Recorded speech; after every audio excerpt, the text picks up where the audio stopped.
Bung Rocky bilang kalau kritik itu membongkar, bukan membangun. Kita mencoba, orang Papua mencoba membongkar tentang sejarah masa lalu. Penggabungan harus diklirkan, dijelaskan, diluruskan. Itu yang diutamakan, bukan soal aspal, bukan soal bandar udara, bukan soal pembangunan-pembangunan lain. Inilah yang kita butuhkan. Lalu bagaimana Bung Rocky akan melihat, bisa memberikan respon terhadap ini, sekaligus dengan apakah dari pemilihan presiden yang akan datang ini ada orang-orang yang dari cawapres ataupun presiden ini, mereka punya image atau punya pikiran untuk orang Papua, gali tentang sejarah. Terima kasih. Baik, terima kasih. Mungkin karena ini primernya untuk Bang Rocky, silakan Bang Rocky dulu. Mungkin nanti bisa ditambahkan juga oleh teman-teman di sini ya. Ya, itu poinnya memang di situ. Orang Papua membongkar kejahatan Jakarta di Papua. Orang Jakarta menggali kekayaan orang Papua untuk dibawa ke Jakarta, kan.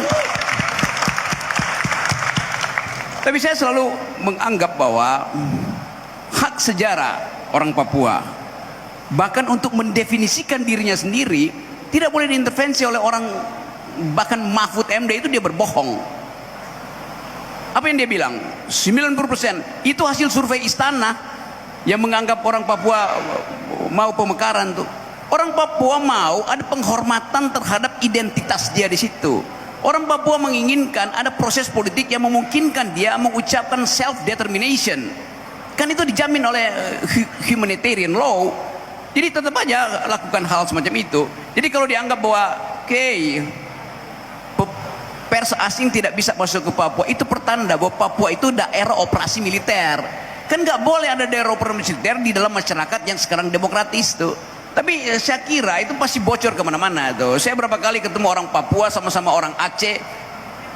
Papua, aktivis Papua dan aktivis Aceh di restoran-restoran di London, di New York tuh. Dan mereka bicara tentang masa depan Indonesia. Apa masa depan Indonesia?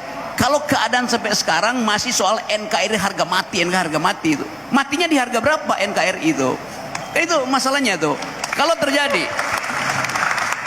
Kalau terjadi eskalasi di Cina Selatan, terjadi eskalasi di Pacific Basin, di Indo-Pasifik tuh, berapa jam Indonesia bisa bertahan supaya nggak mati? 14 jam.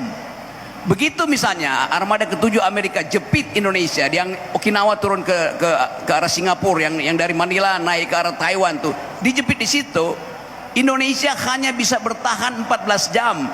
Kenapa? Karena import bahan bakar kita masih lewat Cina Selatan, masih lewat Pasifik. Antibiotik untuk puskesmas ibu-ibu yang hamil masih di situ tuh. Jadi kalau terjadi dijepit di situ, lalu Amerika bilang no fly zone, yang berani terbang di atas daerah itu ditembak, itu habis kita. Jadi saya mengerti nasionalisme Papua itu bukan cuma nasionalisme untuk membebaskan diri dari kepungan politik Jakarta, tapi nasionalisme untuk mengatakan kami punya identitas sejarah itu. Jadi kita mesti hargai bahwa dari perspektif asasi manusia, setiap etnis, setiap kelompok masyarakat berhak untuk menagih pada negara supaya dia bisa mengekspresikan jalan pikirannya tuh. Negara Indonesia itu baru 70 tahun, Papua itu udah 300.000 tahun tuh. Jadi siapa lebih dahulu tuh hak semacam itu. Oke, terima kasih banyak Bang Rocky.